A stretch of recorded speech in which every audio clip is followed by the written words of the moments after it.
Good morning family, welcome back to my channel. আজকে হচ্ছে জুনের স্কুল আছে, তো যার জন্য সকালে উঠে জুনের জন্য আগে টিফিনটা বানিয়ে নিয়েছি। টিফিনে আজকে ফ্রাইড রাইস বানিয়েছি আর গাজর, ক্যাপসিকাম, পনির আর ঘিটি দিয়ে বানিয়েছি আর কি, যেমন বানাই আমি। আর আমার সিক্রেট মশলা যেটা শেয়ার করেছি তোমাদের, ওটা দিলে তো আর দেখতে নেই, দুর্দান্ত হয়ে যায়।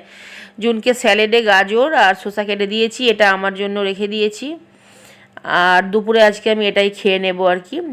আর জুনের জন্য এই টিফিন বক্সটা, ছোটো টিফিন বক্সটা যেটা দেখছো, ওটা জুনের বন্ধুদের জন্য। প্রত্যেক দিন দেওয়া হয় না, যেদিনে ভালো কিছু মানে বানিয়ে দিই জুনকে, সেদিনে আলাদা করে দিয়ে দিতে হয়, কারণ ওরা খুব ভালোবাসে আমার হাতের রান্না আর কি।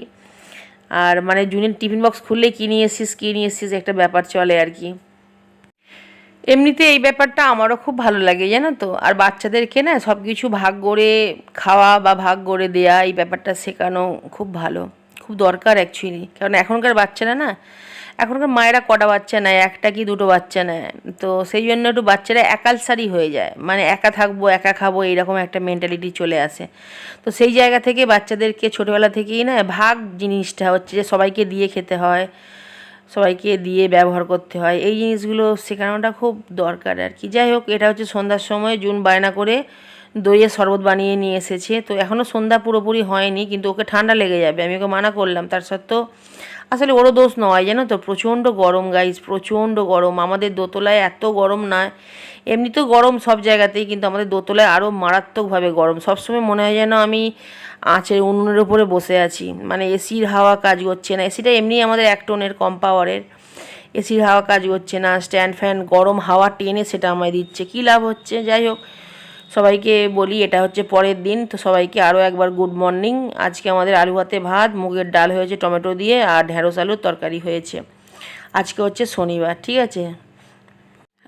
আমাকে নিয়ে কিছু মানুষের এত চিন্তাভাবনা যে তাদের রাত্রে ঘুম আসছে না, ভাবতে পারছো গাইস, তাদের রাত্রে ঘুম আসছে না কিছু মানুষের, ঠিক আছে। আমি পড়ে থাকি, মরে থাকি, আমার কি হবে, তারা তো আমাকে আবার দেখবে না। তো তাদের জন্য বলছি যে ভাই, তোদেরকে দেখতে হবে না আমায়, তোরা তোদের নিজেদের চিন্তা কর, তোদেরকে কে দেখবে সেটা তোরা চিন্তা কর। আর বাকি রইল আমার কথা। আমার কথা ছাড়, তোরা তো এত ঠাকুর ঠাকুর করিস, তোরা এইটুকু জানিস না যে পৃথিবীতে যখন ভগবান কাউকে পাঠায় তখন তার সব কিছু সে লিখে পাঠায়। আমরা কিন্তু তার হিসাবেই চলি, সেই কিন্তু আমাদেরকে কলকাঠি করে নাড়ায়। আমাদের ওঠা বসা খাওয়া দাওয়া প্রত্যেকটা জিনিস কিন্তু তার হিসাবেই আমরা চলি।